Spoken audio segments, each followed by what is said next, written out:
Welcome to Coffee with Ken.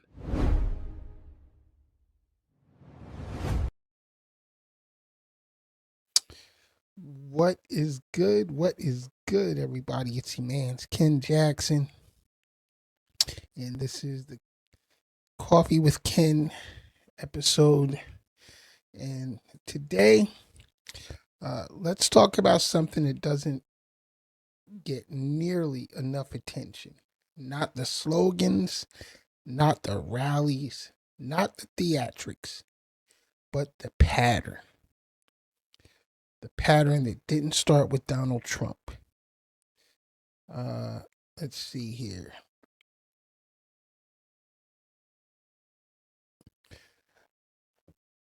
It started with his grandfather, Frederick Trump. And wow, what can I say? He comes from a long line of draft dodging cowards. In fact, let me go ahead and bring up the graphic here because it is quite disturbing that we allow this to continue to go on. The so-called commander-in-chief is a 5-time draft dodging coward, and he comes from a family tradition of dodging duties. His grandfather, Frederick Trump, back in the early 1900s, left Germany to come to America. Now, that's not unusual. Millions of people did the same thing. But here's the part that they don't put on campaign posters. He left to avoid mandatory military service. The foundation of the Trump legacy in America begins with dodging military duty. And when Germany found out, they banned him from returning. That's not patriotism, that's running. Now, fast forward a generation. Now we've got Donald Trump during the Vietnam War era, a time when young American men, many of them poor, many of them black, many of them with no connections, were being shipped off to fight and die in Southeast Asia. And where was Donald Trump? He received 5 draft deferments. 5. 4 for being a college student. Fine, that was common. But the 5th one, that's where it gets interesting. A medical deferment. Bone spurs. Now, I'm not a doctor, but I know this. Bone spurs didn't stop him from playing sports, didn't stop him from building a business, and it sure didn't stop him from golfing decades later.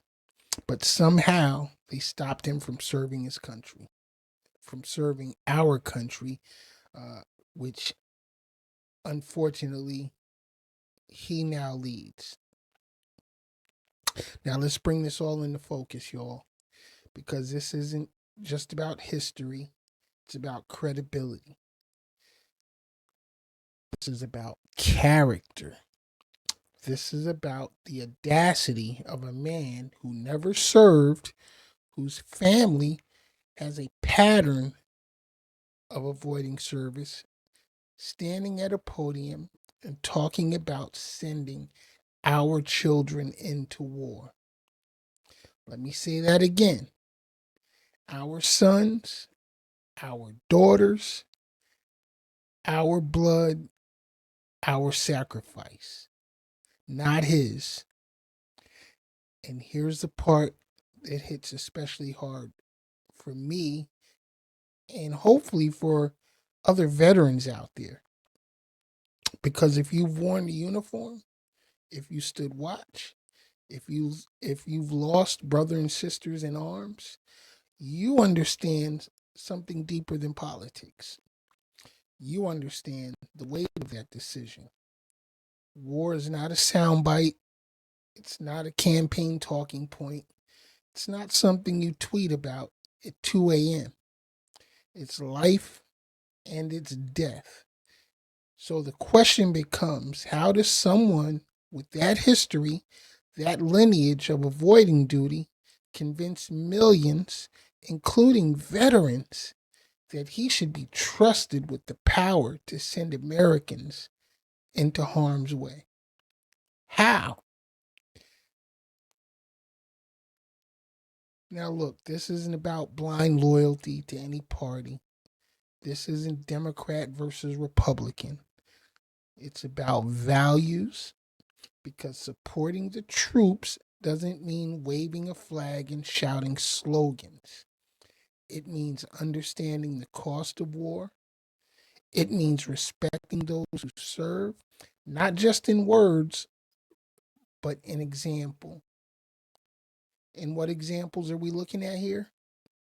A grandfather who fled service, a president who avoided it, and a family, generation after generation, that has never stepped forward to wear the uniform. Not a single one.